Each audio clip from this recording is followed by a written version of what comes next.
ungkapan orang yang mengatakan kalau kita mentahdzir mad'u pada kabur, siapa yang nyuruh kabur? Yang kabur itu yang tidak tahu manhaj, barakallahu fikum, yang tahu manhaj yang benar, akidah yang benar, dia tidak akan kabur, justru akan tahu yang manhaj yang batil. Kalau dia kabur dari hizbin, bagus.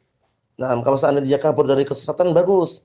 Nah, dari kesesatan kabur kemudian menuju al-haq, itu bagus, barakallahu fikum. Nah, tapi kalau mereka kabur gara-gara kita memperingatkan hizbin, memperingatkan ahlu bid'ah wa dhalal, memperingatkan kelompok-kelompok sesat, kemudian dia kabur, itu berarti dia tidak paham masalah manhaj yang benar. Nah, barakallahu fikum.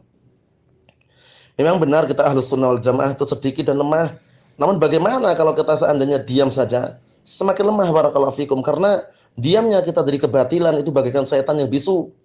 Bagaikan setan yang bisu, barakallahu fikum, jangan diam. Oleh karena itu yang sedikit ini mari kita kuatkan dengan cara apa?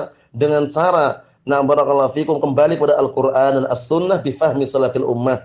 Bukan dengan cara diam dari kebatilan. Kebatilan mau tidak mau harus kita bicarakan.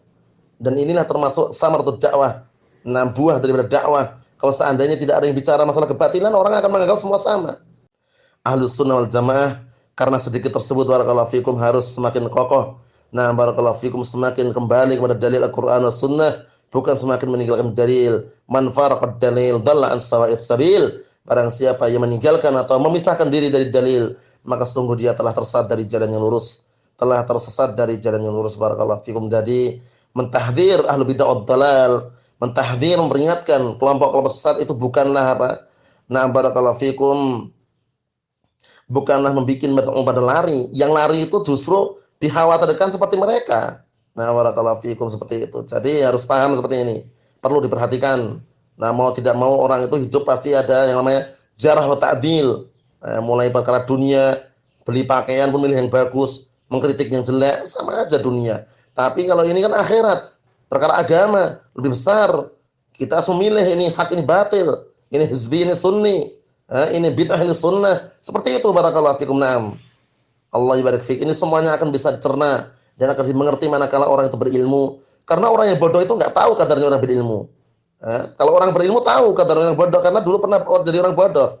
Berkata Imam Abdullah bin Mu'taz rahmatullah alaih sebagaimana dalam kitab Adabud Dunya Waddin, al-alimu ya'riful jahil li'annahu kana jahilan.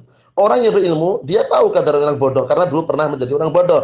Wal jahilu la ya'riful alim li'annahu lam yakun aliman. Orang yang bodoh itu enggak tahu kadarnya orang yang berilmu karena dia belum pernah menjadi orang yang berilmu. Allahul musta'an. Jadi dari manhaj atau pelajaran masalah jarh wa ta'dil itu perkara yang penting, dan Ahlus Sunnah wal Jamaah tidak menempuh jalan ekstrim ghulu berlebihan, namun menempuh jalan pertengahan, la ifrat wala tafrit, tidak berlebihan, tidak pula menganggap remeh sebuah perkara. Barakallahu fikum, semuanya diletakkan pada tempatnya. Fa'atil li kulli dzi haqqin haqqahu, maka berikanlah setiap memiliki hak itu haknya. Barakallahu fikum wa hafizakumullah wallahu a'lam bissawab. Alhamdulillah.